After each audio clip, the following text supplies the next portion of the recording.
The show starts with a girl wanting to be a villain character named Alicia from the game she likes to play, but now finds herself reincarnated as a young girl with black hair and golden eyes. She's the only daughter of the powerful William noble family. Just yesterday she was someone else, but now she knows for sure that she's been reborn as a 7-year-old Alicia inside a game. Determined to embrace this new role, Alicia decides that she'll become the greatest villain in history. After getting out of bed, she cheerfully greets her maid with a good morning, which surprises the servant because Alicia never used to do this. Alicia quickly realizes this is because she never used to wake up early or speak kindly to the maid, but she promises herself that she'll change that now. Knowing she has a lot to learn if she really wants to play the part of a villainess, she understands that besides knowledge, she needs to become physically strong too. With this in mind, she goes to find her older brother, William Albert, and greets him, surprising her family with her new behavior. Albert points out that it's strange to see her awake so early, but Alicia asks him to teach her sword fighting so she can get stronger. This request surprises not only Albert, but also their other 2 brothers, who think it's probably just another one of Alicia's fleeting interests. But Albert agrees on one condition. She has to prove her strength first by doing 100 push-ups and 50 sit-ups every day for a week. If she can do that, he'll train her with a sword. Alicia, not bothered by the challenge, confidently accepts. Later, back in the library, Alicia realizes that besides working on her physical strength, she also needs to learn magic.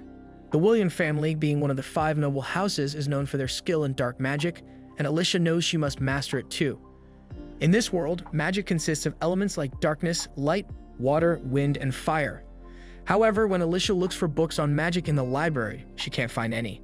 So she shifts her focus to learning about plants, medicinal herbs, and other things outside of magic.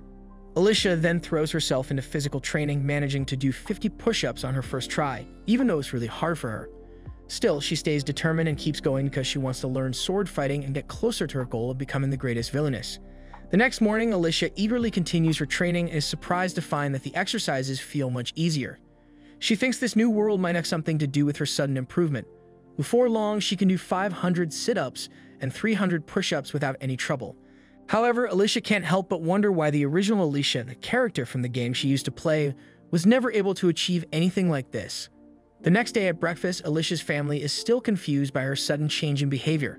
They're worried about how early she's been waking up and her newfound discipline, so they start asking her questions. But Alicia quickly dodges them, saying it's a secret, and rushes off. In the courtyard, Alicia gets ready for her first day of sword training. As she walks, she notices a young man with fiery red hair, Lord Eric, whose family, the Harson family, specializes in fire magic. She also meets Lord Finn, a young man with golden hair who uses light magic and represents the Curtis family. Then there's a young man with green hair, Lord Gale, who specializes in forest magic. Finally, Lord Duke, the crown prince with blue hair who uses wind magic, joins them. He's the only son of the royal family and has a special presence compared to the others. Realizing this is her chance to make an impression, Alicia confidently approaches her older brother. The other young men notice her and are surprised by her beauty and graceful behavior, especially for someone her age. Alicia greets them all with perfect manners, determined not to appear as an ill-mannered child.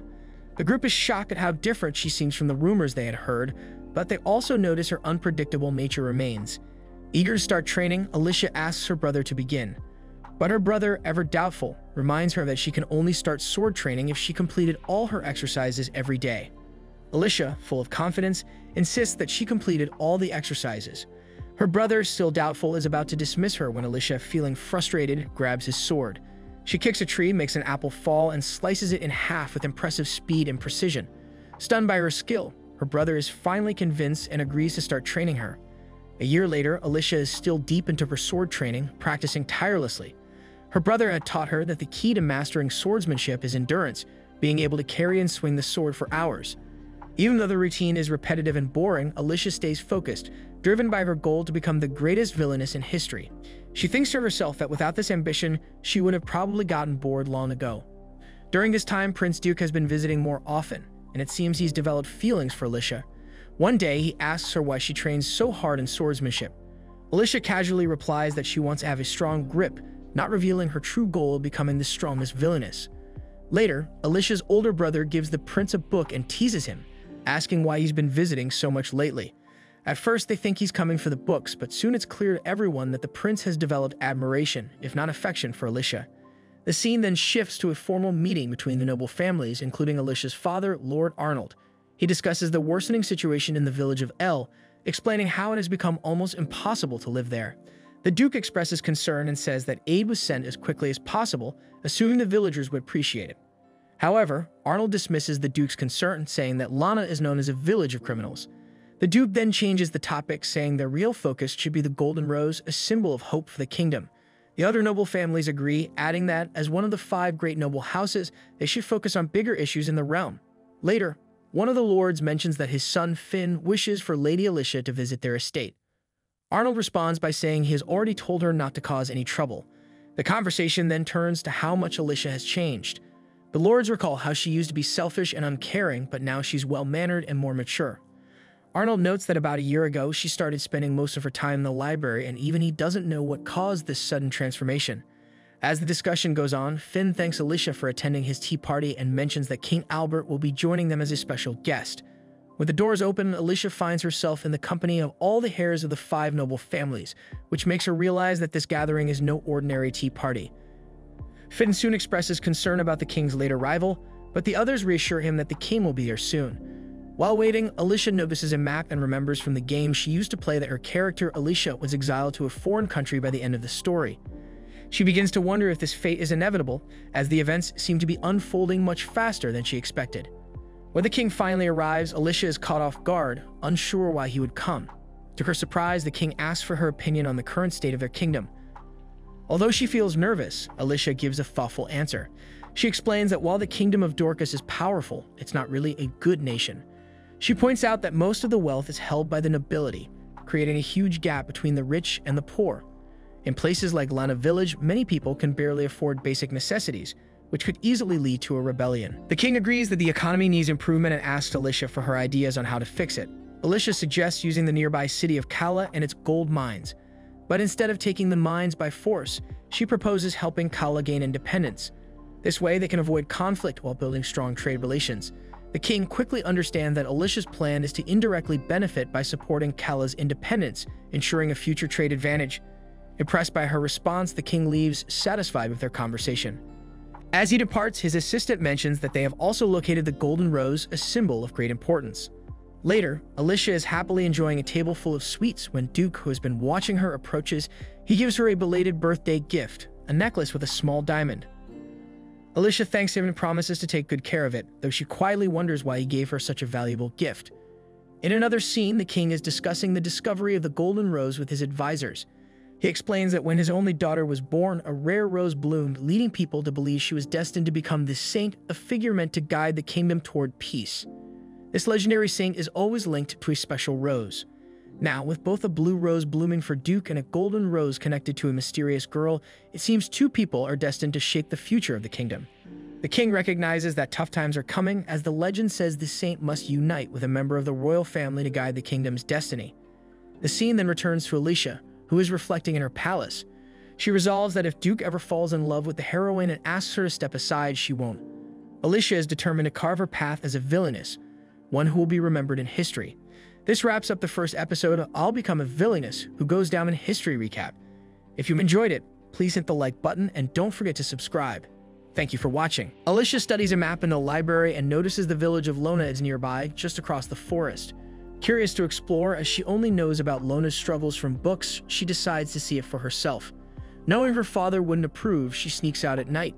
Disguised, she ventures into the dark forest, feeling scared but reassured by her magic.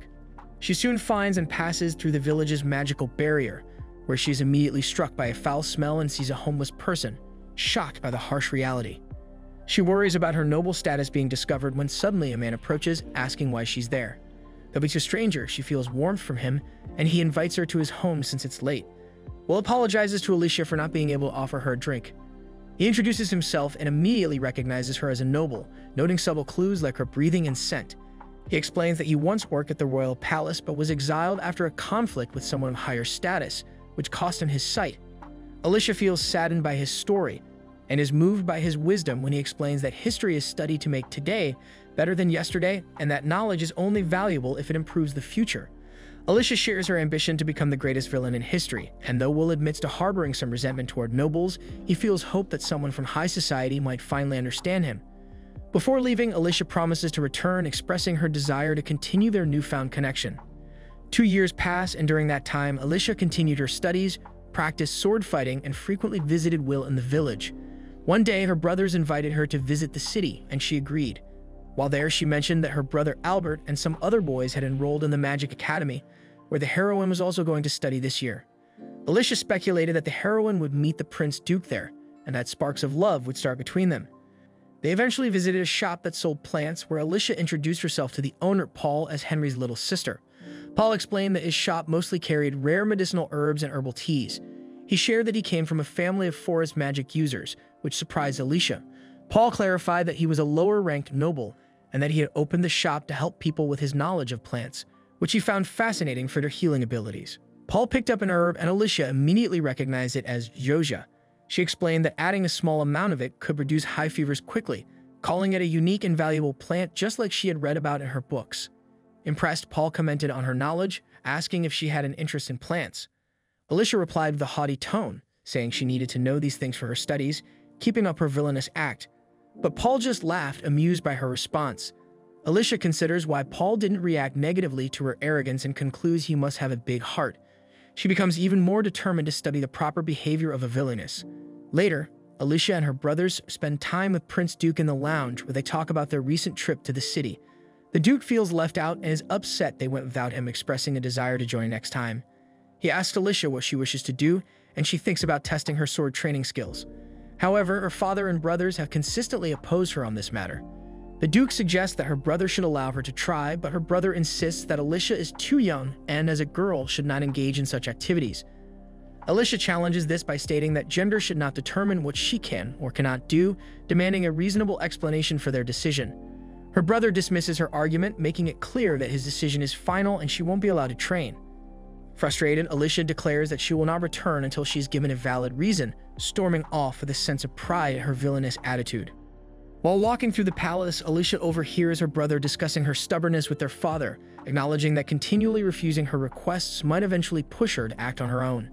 Her father expresses concern about revealing the true reasons behind their restrictions. Alicia confronts them and demands an explanation, but her father gently reassures her that, although she is his beloved daughter, she is still young. He promises to explain everything once she enters the academy at age 15.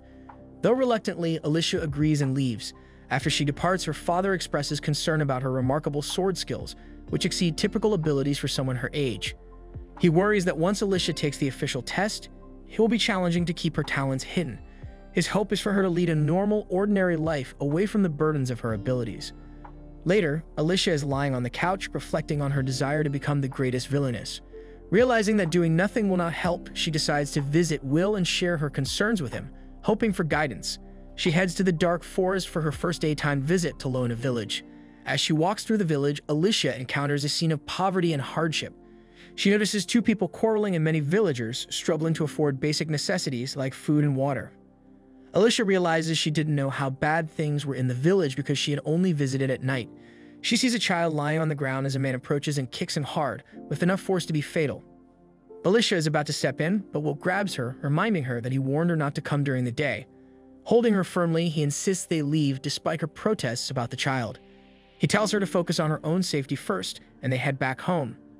That night, she returns to the village and enters Will's house, surprised to find him beside the bed of the same child from earlier. She asks how he saved the child, and Will explains he did what he could, but the child is still weak and feverish. He shares that there is no medical care in the village and that this boy, only 6 years old, is an orphan whose parents were killed. Will has been taking in orphans and caring for them, noting that the boy is incredibly smart and could have a bright future if given the right education. However, in a village filled with exiled criminals, there's little hope for such a future, as even children are often treated as criminals from birth. Will tells Alicia not to blame herself for what happened. As Alicia returns home, she reflects on how different her life is. She wonders why she was born into a life of comfort with supportive family and educational opportunities, while others have such a difficult existence. She questions if there's really nothing she can do, even with her privileges. She tells herself that saving people is what a heroine would do, not a villainess. She feels disappointed in herself for being too scared to act, even though she believes she's the strongest. Determined, she vows to become the greatest villain in history. The next morning, Alicia visits the plant seller, Paul, and asks for Joja, an herb that helps with fevers. He inquires if someone is ill, and after she explains, he gives her some as a gift, hoping she'll return to his shop. At night, Alicia visits the little boy and her old friend Will. He tells her that while the boy's wounds haven't fully healed, her help has kept him alive.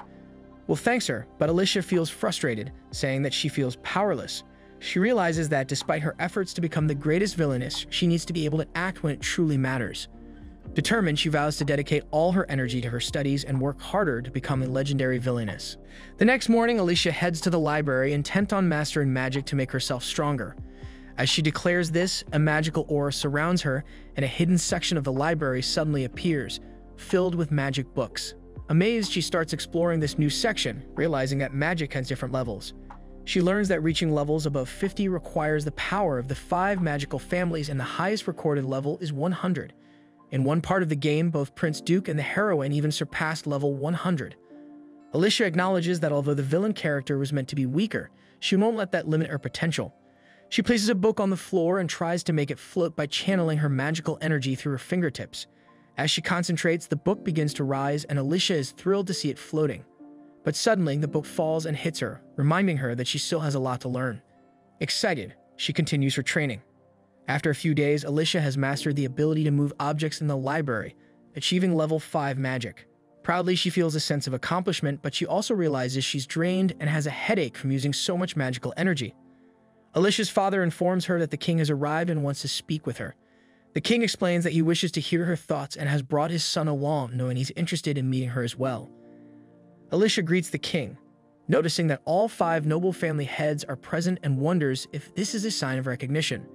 The king surprises her by asking if she loves the kingdom, then follows up with a question about its organization. Alicia expresses her dislike for the noble ranking system, saying it often puts unqualified people in power. She clarifies she doesn't mean all nobles, but points out that magical power and political authority are not the same. Her blunt criticism upsets some, while Duke is shocked. The king then asks if she would be okay losing her noble status, to which Alicia responds that she would, calling it disgraceful to secure her status at others' expense. The king notes that she is a unique girl. Afterward, feeling exhausted, Alicia wonders if she answered well, then collapses from a fever. Duke takes her to her room, and when she wakes up, he asks her to take some medicine. After recovering from her fever, Alicia is feeling healthy again thanks to the medicine. As she wakes up, she wonders to herself, what did Prince Duke do for me? Does he see me as a sister, or is he just a flirt? Then Alicia decides to go outside and now focus on becoming wicked. She says to herself, I'll sneak into the Magic Academy. Alicia starts walking, but soon finds herself lost in what feels like a maze of gardens. This place is so big, I can't even reach the academy building, she says, feeling frustrated. She keeps sneaking around until she spots some workers. She considers asking for directions, but worries they might kick her out if they find out she's just a kid. Just then, a girl appears from behind and asks, Are you lost? She introduces herself as Liz Cather, a student there. Alicia is surprised by the unfamiliar last name and says, Cather, I don't know of any family by that name. Liz then replies that her family just runs a bakery in town. She's amazed, thinking this must be Heroine, even though she expected her to be from a common family. Liz, in turn, is surprised by Alicia's appearance and hair color. They introduce themselves, share a laugh, and Liz smiles, wishing that they could become close friends and stand side by side in the future. Come on, Alicia, tell me where you want to go, Liz says, smiling. Alicia is surprised by Liz's smile, which seems angelic, and thinks about how everyone must love her. They reach the school building, and Liz tells some nearby students that she found the lost little girl. But when she turns around, Alicia is gone. We then see Alicia hiding and watching from a distance. At that moment, Prince Duke arrives, and Liz tells him about the little girl she found. Meanwhile, Alicia sneaks into the building. Since classes have already started, she thinks no one will notice her. She's excited because the academy has the best resources and facilities for studying magic, open to everyone, no matter their background. Alicia feels thrilled, thinking about growing up and joining the academy someday. She sees a sign and tries to read it. Inside a classroom, some girls are discussing a very smart little girl who has been solving difficult problems. They say she has dark hair and looks about 10 years old. Everyone wonders who she is and bets on whether Alicia will outshine Liz with her intelligence. The scene shifts to Alicia finally arriving home. She overhears her father talking with Mr. Joan about Liz, mentioning that she is very dangerous. Just then, her father realizes Alicia is eavesdropping, and Mr. Joan asks her, How much of that conversation did you hear? Perhaps I should erase your memory entirely. He then uses his magical powers, which frightens Alicia. She quickly responds, Okay, I won't tell anyone that Liz has extraordinary and supernatural abilities. But sir, she didn't seem like an evil person, and I don't think she poses a threat to the region, so there's no need to worry about her. When asked if she met Liz, Alicia only says it was a hunch and doesn't reveal that they actually met. She then tries to excuse herself, saying, "I think it's time for me to sleep now. I should go to bed." The scene transitions to Alicia in her room practicing magic spells. She has made a lot of progress and can now control her magic with precision and strength. At that moment, her brother enters and tells her Liz wants to meet you.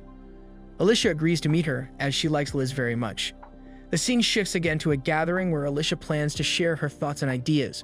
She suddenly recalls a key event in the story where Prince Duke and Liz become closer. As the Villainess, she can't just sit by and let this happen. She wonders if she should challenge Liz, seeing her as a rival. Her pride as the Villainess surfaces, and she decides to openly declare that only she, not Liz, is worthy of Prince Duke. At that moment, Liz speaks to Alicia, expressing her happiness that Alicia is putting in so much effort to help them come up with good ideas. Alicia was angry because Liz had left a positive impression on her and she wanted to annoy her in some way. So Alicia said, "I heard you can use elemental magic. I want you to put on a magic display on stage." Liz agreed, saying it was a great idea and everyone was sure it would impress the audience. Alicia grew even more frustrated because Liz agreed so easily to any suggestion. Then Liz asked if Alicia would join her on stage. Alicia replied that she didn't want to because she wasn't a student at the academy. Liz reassured her, saying, "Don't worry, we can handle it." But Alicia refused again and Duke asked Liz not to pressure her, since Alicia didn't want to perform with her. Liz looked sad, thinking she might have done something to make Alicia dislike her. Alicia said, "There are always people who don't get along, so we don't need to force ourselves to be friends." Liz replied, "If we talk more, we'll become close friends. I'm sure of it." Henry then jumped in, saying, "Liz is right. You can't decide you don't get along with someone without getting to know them first." They spend the rest of the day chatting about random topics, but Alicia finds Liz a bit boring since she asks a lot of generic questions to keep the conversation going. Alicia uses magic to pick up a flower vase and gives it to Liz, telling her the daisies suit her because they represent sincerity and trust. The boys are shocked that Alicia can already use magic at just 10 years old, and they start to suspect she might be special. Albert orders Alicia to return to her room, leaving her confused as she thought Liz was the one with special powers. Later, Liz thanks Alicia for the flowers, saying daisies are her favorite. Alicia then visits Will, who explains that most people can only use magic after turning 13. He tells her about someone who had great magical talent but lost their powers after trying a powerful spell that went wrong. He advises Alicia not to rush her training. Just then, Gil, a boy who had been sick, wakes up. Will introduces Alicia to him, saying she helped prepare medicine for him. But Gil ignores her. Alicia, thinking of how Liz would handle the situation with kindness, instead tells Gil he might as well be dead if he refuses to talk to people. Gil gets angry and throws a pillow at her. Alicia cleans it up with her magic and tells him she's determined to keep him alive as long as he has the will to live. She offers to help him leave the village if he wants, and when Gil asks why, Alicia tells him that she sees his potential. She calls herself a villain, but Will laughs, saying she's actually kind-hearted. Gil thanks her for the medicine and promises to repay her.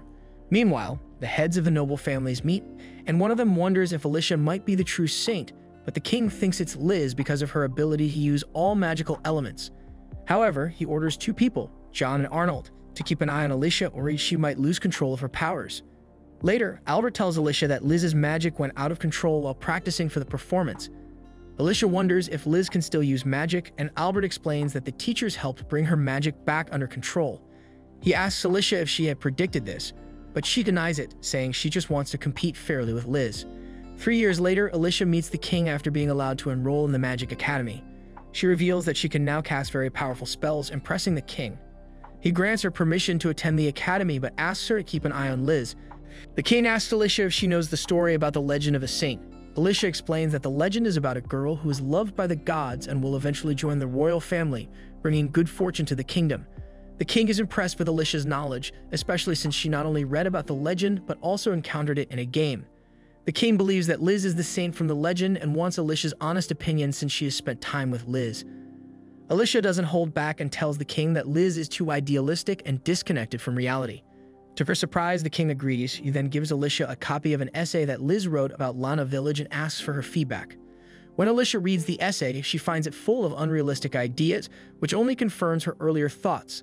The king expresses his wish for Liz to become more practical and asks Alicia to guide Liz, helping her mature into a true saint. This puts Alicia in a tough spot. Although it would give her influence, it clashes with her own ambitions. She's hesitant to accept, especially since she doesn't fully support Liz. Her father is against the idea, fearing it will hurt Alicia's reputation. But the king explains that Liz has many supporters who practically worship her, and no one dares to criticize her openly because of her fanatical followers. This intrigues Alicia, as it shows the social power Liz holds. After some thought, Alicia decides to accept the task, even though she knows it will make her look like the bad guy. She feels confident that she can turn the situation to her advantage. That evening, Alicia tells Will about the king's request. She mentions that she negotiated to bring Gil to the academy, knowing his talent would be wasted if he stayed in the village. Alicia remembers how shocked her father was when he found out she had been secretly visiting the village for years. She then talks to Gil, saying he'll accompany her as her servant and that this opportunity could change his life. Though surprised, Gil is encouraged and begins to accept the new reality. Alicia also suggests that we'll return to the castle, but he prefers to stay in the village. Accepting his choice, Alicia prepares to leave. Just as she reaches the barrier separating the village from the outside world, a badly injured girl grabs her leg. Seeing the girl's severe state, Alicia rushes her to the village center. She realizes the water there is too dirty to clean the girl's wound, so she reluctantly uses her magic to purify it, revealing her abilities. A crowd of villagers watches, puzzled by why a noblewoman would help a villager. Needing space, Alicia creates a barrier to keep them back and focuses on treating the girl's burns, some of which are badly infected. Gil guesses that the girl named Rebecca likely survived a house fire. Feeling overwhelmed, Alicia doubts her ability to save Rebecca, but Will challenges her not to give up. Remembering the strong and determined villainess she wants to be, Alicia presses on. She deals most of the injuries with a strong spell, but has no choice but to amputate one of Rebecca's legs to save her life. When Rebecca wakes up and realizes her leg is missing, she's devastated, but Alicia calmly explains that it was necessary to save her life. Alicia tells Rebecca that she doesn't help out of kindness and expects something in return. She makes Rebecca promise to be her informant in the future. Alicia then drops the barrier and presents Rebecca as a miracle to the villagers, saying that Rebecca will guide them temporarily. She plans to use Liz to further her own goals while the villagers carry out the changes.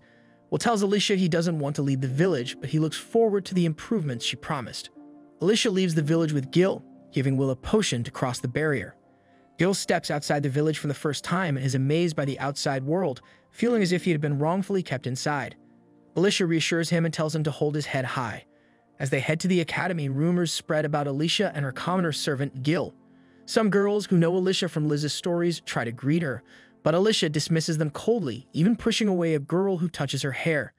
Liz later confronts Alicia, politely asking for an apology, but Alicia refuses and walks off. Gil worries if challenging Liz publicly was wise, but Alicia is pleased with her villainous entrance. Gil realizes their time at the academy will be turbulent. Suddenly, Alicia is called to see the Duke. He asks why she didn't refuse the king's request, and she blushes when he gets too close, recalling that in the game, the Duke had already fallen in love with the heroine by now. Alicia says she accepted the task because it gives her the freedom to speak to Liz however she wants, protected by the king's authority.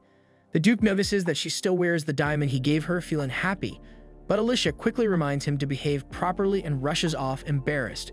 Later, Alicia and Gil find Liz having a tea party in the garden. Seeing an opportunity, Alicia throws Liz's essay on the ground, criticizing it. She points out that Liz, despite being a commoner, has many advantages that make her superior, which goes against her talk of equality. Alicia also criticizes Liz's suggestion to remove the village barrier, calling it reckless. After delivering her criticisms, Alicia leaves confidently, feeling like she's won. Liz's fans are both shocked and impressed by Alicia's boldness. That marks the end of today's anime recap.